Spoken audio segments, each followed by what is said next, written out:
समझो, सारा ब्रह्मांड इस ओम में सन्निहित है, सारा जगत ओममय है। इसलिए हर धर्म में ओम के महत्व को स्वीकार किया गया है। अलग अलग, कहीं आमीन कहा जाता है, कहीं ओम कहा जाता है। तो ये ओम जो है, इसमें मूल 3 अक्षर हैं, अ उ म, से अ प्लस उ प्लस म। अ 3 केंद्र है जीवन के महत्वपूर्ण। पहला केंद्र है नाभि, जो जीवन का केंद्र है, वहीं से जीवन धड़कता है, वहीं से जीवन प्राप्त होता है। गर्भस्थ शिशु नाभि से ऊर्जा प्राप्त करता है, लेकिन वह नाभि जो है केंद्र सो गया है। तो ओम की ध्वनि से जब देखो ओम, मां कहां चोट करता है? नाभि पर। तो इसलिए इसे ध्यान रखो, नाभि पर जो है यात्रा होती है। नाभि जीवन का केंद्र है, स्वास्थ्य का केंद्र है। जितने भी हमारे प्राकृतिक चिकित्सा योग की जो प्रक्रियाएं हैं, वो नाभिक केंद्र को प्रभावित करती हैं। चाहे कटी स्नान हो, चाहे मिट्टी की पट्टी हो, चाहे जो भी आसन करते हो, नाभि केंद्र मुख्य है। तो नाभि केंद्र को जगाना है जो सो गया है। उसके बाद हृदय केंद्र। हृदय हमारा प्रेम का केंद्र है। हृदय परमात्मा का नाम है। इसलिए भगवान विष्णु के अवतार, योग महान योगी, योग शिरोमणि भगवान श्री कृष्ण ने स्पष्ट रूप से कहा है। जब अर्जुन ने पूछा कि ईश्वर है कहाँ, तो भगवान श्री कृष्ण कहते हैं कि ईश्वर सर्वभूतानां हृदय देशे अर्जुन तिष्ठति। हे अर्जुन, हर प्राणी के हृदय में मैं स्थित हूं। ईश्वर वहां पर स्थित है। तो वही हृदय केंद्र क्या है? परमात्मा का केंद्र है। इसलिए इस हृदय को, केंद्र को जगाना है। हृदय केंद्र प्रेम का केंद्र है। प्रेम ही परमात्मा है। Love is God, God is love. ये ध्यान रखो कि जितना प्रेममय होगे, उतना ही परमात्मामय होते चले जाते हो। वो हृदय केंद्र को जगाओ। ओम की ध्वनि के साथ अ, उ और म। उ हृदय का केंद्र,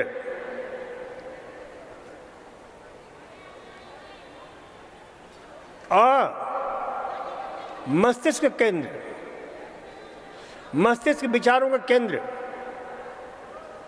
भावनाओं का केंद्र, और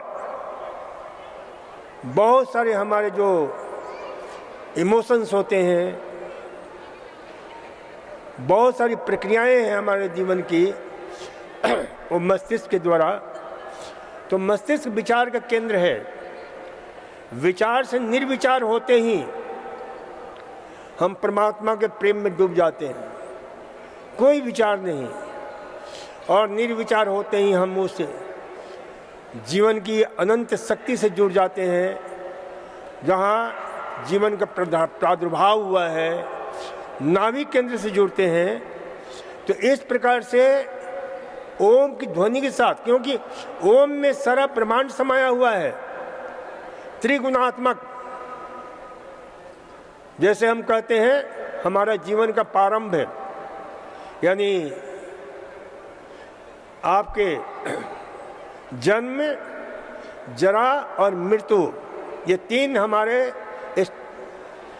स्टेज हैं हमारे जीवन के। जन्म होता है, फिर बुढ़ापा आता है, फिर अंत में हम मर जाते हैं। ये सब ओम में सन्निहित है।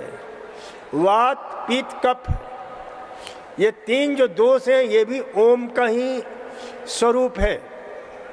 आपके जो है आकाश, पाताल, पृथ्वी, ये भी त्रिगुणात्मक, ये सारा कुछ ब्रह्मा, विष्णु, महेश, सभी कुछ इस ओम में जितने भी हैं सन्निहित है।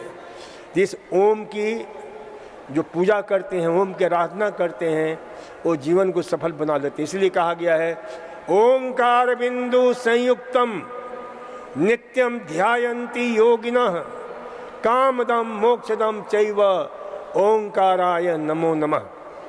यानी ये ओम जो है हर कामनाओं को पूर्ण करने वाला है।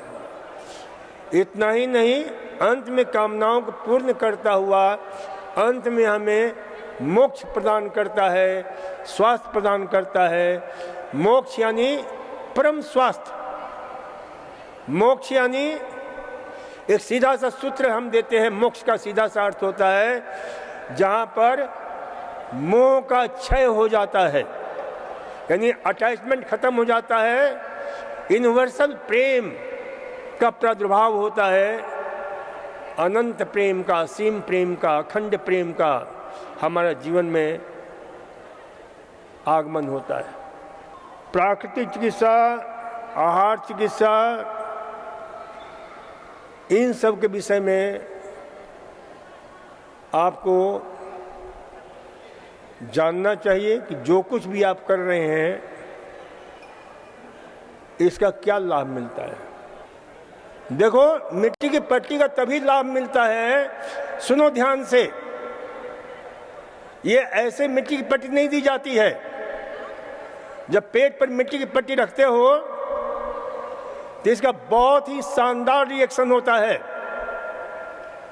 क्योंकि ठंडी मिट्टी की पट्टी पेट के आउटर सरफेस के जो पेरिफेरल ब्लड वेसल्स हैं उसमें क्या करते हैं, ठंडे के प्रभाव से सिकुड़ते हैं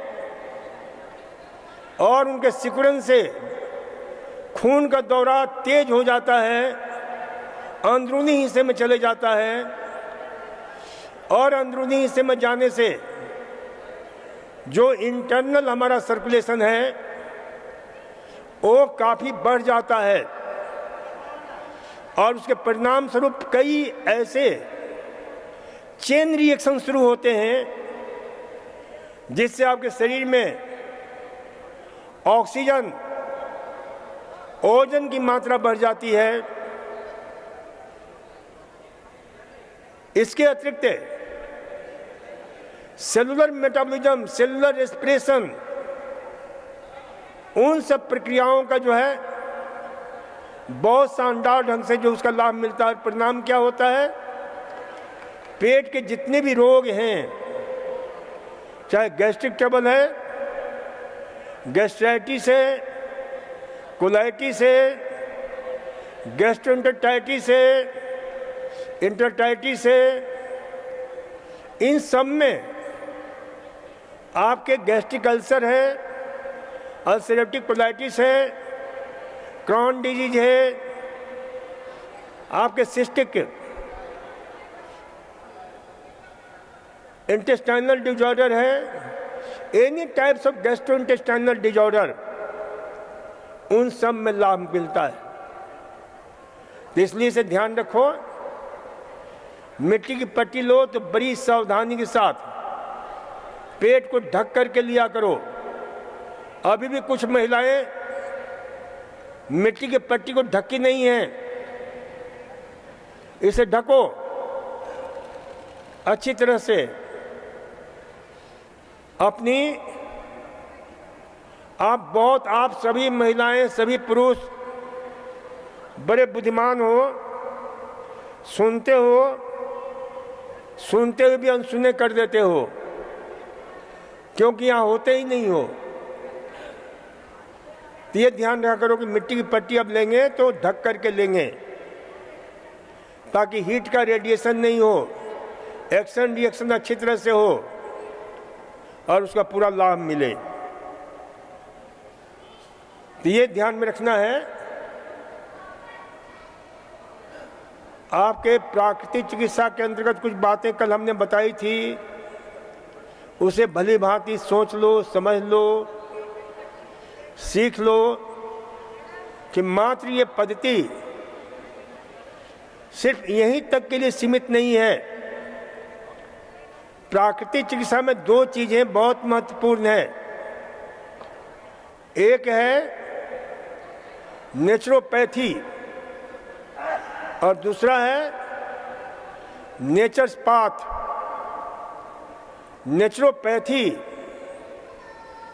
पैथोजेनेसिस से जुड़ा हुआ है, रोग विकृति विज्ञान से जुड़ा हुआ है, यानी शरीर में किसी प्रकार की कोई गड़बड़ी है, किसी प्रकार की एबनॉर्मलिटी है, पैथोजेनिक प्रोसेस है, रोग पैदा करने वाली जो प्रक्रिया है उसे ठीक करना नेचुरोपैथी कहलाता है। तो इसलिए जो है यहाँ आप लोग हो, नेचुरोपैथी, आयुर्वेद, योग, इन सब का भरपूर आप जो है प्रयोग करिए ताकि आप रोगों से मुक्त हो जाएं। और रोगों से जब मुक्त हो गए तो घर जाइए तो फिर शुरू होगा नेचर्स पाथ, यानी natural way of living, natural way of path, कैसे हम जीवन जिए, ये घर जाकर के उसे करना है, समझना है। और उसके लिए हम विगत कई दिनों से चर्चा कर रहे हैं कि घर जाएं तो अपने बायोलॉजिकल क्लॉक को, सर्केडियन रिदम को अच्छी तरह से नियंत्रित रखें, नियोजित रखें, नियमित रखें। सुबह ऐसे ब्रह्म मुहूर्त में उठें। देखो, ब्रह्म मुहूर्त का एक बहुत सुंदर मनुस्मृति में मंत्र दिया गया है। ब्रह्म मुहूर्ते या निद्रासा या आलस्यसा या प्रमादसा धी धीर्ति स्मृति बुद्धि आरोग्यम पुण्य क्षय कारणी। जो लोग सुबह ब्रह्म मुहूर्त में सोए रहते हैं, जागते नहीं हैं, उनके ऊपर सबसे बड़ा शैतान का जो है प्रभाव होता है। और जिसके ऊपर भगवान का प्रभाव होता है वो सुबह जो है ब्रह्म मुहूर्त में उठ जाता है, क्योंकि ब्रह्म मुहूर्त भगवान की वेला है, ब्रह्मा की वेला है। और ब्रह्म मुहूर्त में उठने वाला व्यक्ति का धी धीर्ति स्मृति यानी मेधा शक्ति, स्मरण शक्ति, बुद्धि शक्ति, यादाश्त, ये सभी कुछ बहुत ही शानदार होता है। क्योंकि उस समय हमारी ब्रेन की केमिस्ट्री, हमारे ब्रेन के न्यूरोकेमिकल्स अद्भुत होते हैं जो हमारी याददाश्त को बढ़ाते हैं। इसलिए जरूर उठा करिए, योग करिए, प्राणायाम करिए, प्रार्थना करिए। ब्रह्म मुहूर्त सूर्योदय के बताया गया कि 72 मिनट पहले यह ब्रह्म मुहूर्त काल होता है। तो ये ध्यान रखिए कि सुबह 4 बजे से लेकर के 5 बजे तक ये समय जो है ना, इसमें जरूर उठ जाया करिए। तो उसका जो है उस समय आपकी जीवन चेतना, आपका स्वास्थ्य आपका सुख है। क्योंकि सुबह के समय आप उठते हैं तो सुंदर सुंदर विचारों का, क्योंकि ब्रह्मा जी का अर्थ होता है नया सृजन करना, नई सृष्टि का सृजन करना। तो आप अपने अंदर नई नई चीजों का सृजन करते हैं, स्वास्थ्य का, सुख का, शांति का, समृद्धि का, सौभाग्य का, शील का, समता का, सौजन्यता का, सहृदयता का, शौर्य का, शक्ति का, साहस का, इन सब का सृजन होता है। तो इसलिए इसे ध्यान रखो कि सुबह हम उठेंगे और ये सृजन अपने आप होता है, सहजता से होता है।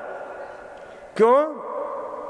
कि उस समय के वातावरण में, उस समय के हवाओं में, फिजाओं में ऑक्सीजन और ओजोन का तथा अन्य गैसों का संतुलन इस प्रकार से होता है, बिल्कुल जो हमारे मस्तिष्क में सृजन के भाव को सशक्त बनाता है, शक्तिशाली बनाता है। तो इसलिए जो है ये ध्यान रखिए कि भाई आप सुबह के समय ब्रह्म मुहूर्त में जरूर उठा करो और उठ करके जो भी कार्यक्रम है आवश्यक उसे पूरा करो। योग करो, प्राणायाम करो, ध्यान करो। इस पर मैं इसलिए बल दे रहा हूं कि ऐसा करने से आपका दिमाग का चतुर्दिक विकास होता है। क्योंकि उस समय यानी हर प्रकार से जो है जीवन का जो है, क्योंकि दिमाग के कुछ खास, हमने बताया था कि कुछ खास क्षेत्र सक्रिय हो जाते हैं। उस स्थिति में आप जो कुछ भी याद करते हो तो यादाश्त के जो हमारी न्यूरोकेमिकल्स है, जो हमारे दिमाग के जो क्षेत्र हैं, जिनको हम सेरिबेलम बोलते हैं, जिनको हम एमिग्डाला बोलते हैं, जिसको हम बोलते हैं टेम्पोरल लोब, जिसको हम बोलते हैं hippocampus area, para hippocampus gyrus, आपके प्रीफ्रंटल कॉर्टेक्स, ये 6 ऐसे केंद्र हैं जो हमारी मेमोरी को शक्तिशाली बनाते हैं। और सुबह के समय यहाँ पर सचमुच में यदि आप उठते हो, करते हो प्रार्थना, करते हो ध्यान, करते हो योग, तो वहाँ पर न्यूरोजेनेसिस यानी न्यूरॉन जो है, नए नए न्यूरॉन का सृजन होता है और आपकी यादाश्त हमेशा बरकरार रखती है, हमेशा बरकरार रहती है। तो इसलिए जो है इसे ध्यान रखो कि भाई आपके हमारे पिताजी शाम को लैट्रिन जाने के बाद पेट में जलन होती है। देखो 1 2 3 चीजें आप ध्यान रखा करो कि भाई यहाँ भी आपको जो दवा दी जाती है उसका एक मियाद होता है कि उसको प्रयोग करिए और शरीर स्वस्थ हो जाए। तो हर प्रकार की दवा से मुक्त रहने का प्रयास करिए, क्योंकि आप दवा लेकर के पैदा नहीं हुए हो। हाँ, कुछ लोग जरूर जो है ना गर्भावस्था से ही दवा खाते हुए जब पैदा होते तो पहला उनके मुंह में दवा ही जाती है। तो इसलिए इसे ध्यान रखो कि भाई अपने जीवन शैली को ठीक करने के लिए तैयार नहीं हो। हर चीज के लिए दवा चाहिए आपको, हर चीज, जितनी चीजें हैं ना, हर रोग के लिए दवा चाहिए। तो इसे ध्यान रखो कि भाई दवा नहीं बल्कि अपने को शक्तिशाली बनाओ। और यहाँ जो भी दवा लिखी जाती है 1 महीना, 2 महीना, 3 महीना, जो उसकी पूरा कोर्स है, उसे पूरा करो। रोग से मुक्त हो रहे हो, रोग से मुक्त हो गए तो धीरे धीरे, बार बार स्वामी जी कहते हैं, परम श्रद्धेय पूज्यास्पद गुरुदेव स्वामी रामदेव जी का आदेश है कि धीरे धीरे उन दवाइयों से ही मुक्त हो जाओ और जीवन को सुंदरतम बनाओ, श्रेष्ठतम बनाओ। क्योंकि मूल लक्ष्य ये होना चाहिए, जैसे पैर टूट जाता है तो बैसाखी का सहारा दिया जाता है, पैर ठीक हो जाता है तो धीरे धीरे बैसाखी से मुक्त हुआ जाता है। अब जीवन में बैसाखी के सहारे चलते रहोगे तो क्या होगा? पैर कहेगा कि मेरा काम तो इसने बैसाखी को दे दिया, अपन क्यों काम करें? पैर धीरे धीरे, मांसपेशियां पैर की क्या होगी? धीरे धीरे वो जो है कमजोर होती चली जाती हैं। तो इसलिए इसे ध्यान रखा करो कि हर रोग में एक डूबते को तिनके का सहारा, जैसे आप कहीं जाते हो तो ट्रेन का सहारा लेते हो, बस का सहारा लेते हो। अब कहो कि नहीं, मैं ट्रेन के सहारे को छोड़ूंगा ही नहीं, थोड़ा और इसको समझ लो कि एक बार जो है ना, यहां पर हरिद्वार में महाकुंभ लगा हुआ था, कुछ साल पहले की बात है।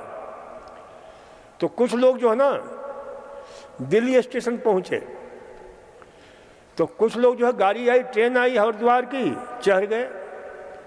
और एक आदमी जो ना चढ़ने के लिए राजी नहीं हो, क्योंकि बड़ा दार्शनिक था।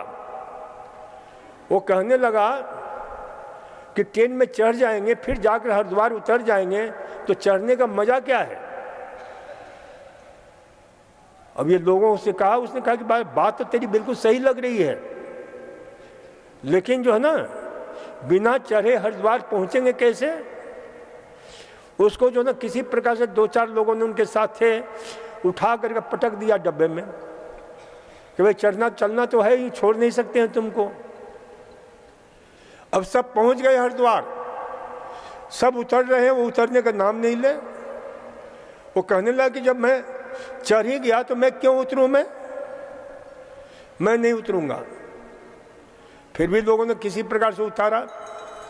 तो ऐसे ही ध्यान रखा करो, दवाइयों का सहारा लो, दवा से रोग मुक्त हो गए, स्वस्थ हो गए तो दवा को नमस्कार करके छोड़ दो कि हे दवा महाराज, आपने बड़ी कृपा की, आप मुझे उस स्वास्थ्य को दिया जो कहीं से भी नहीं मिला था।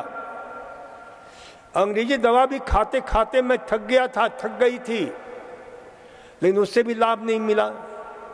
अब यहाँ आ करके हमने जो है आयुर्वेद के निरापद औषधियाँ, प्राकृतिक चिकित्सा, योग को हमने अपनाया और मैं स्वस्थ हो गई, स्वस्थ हो गया। तो बिल्कुल जो है दवा छोड़ दो। तो ये ध्यान रखो। फिर उसके बाद अपनाओ क्या? प्रॉपर डाइट, भोजन सही रखो। भोजन सही न रखा हुआ है, अब ये जिसका भी है, जिसके पिताजी हैं, जो भी हैं, उसका एक ही अर्थ है कि पेट को जो है ना शुरू से इस प्रकार से गड़बड़ कर लिया है कि खाने के बाद जलन होती है। तो इसलिए जो है लैट्रिन जाने के बाद जलन होती है, बेचैनी होती है। तो एक काम करो, जब भी जलन होती है, बेचैनी होती है, तो एक सीधा सा प्रयोग कर लिया करो कि भाई सौंफ जो होता है बहुत ही अद्भुत आहार है, अद्भुत औषधि है। तो सौंफ को आधे पौन घंटे भिगो दो। जब भी आपके पिताजी लैट्रिन जाते हैं तो उसके आधे घंटे पहले भिगो दो, और लैट्रिन करके जब आते हैं तो उसको अच्छी तरह से पीस करके उसमें थोड़ा सा मिश्री मिला करके और उनको घुट घुट करके पिलाओ। तुरंत जलन शांत हो जाएगी, जादू जैसा असर में होगा। तो ये प्रयोग करो, तो ये ध्यान रखो, ये प्रयोग करो। और दवा के लिए आप ऐसा करना कि बहुत सारी दवाइयाँ भी हैं, वो हमारे वहाँ चले जाना, आयुर्वेद डिपार्टमेंट में डॉक्टर हमारे अनुराग जी हैं, उनसे मिल लेना, उनसे दवा लिखवा लेना।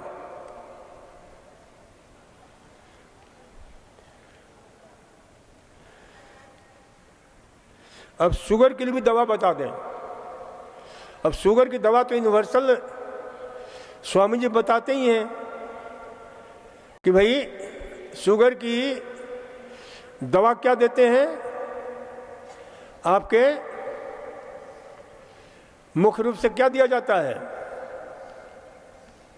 शुगर के रोगी कितने हैं यहाँ पर और दवा का प्रयोग कर रहे हैं।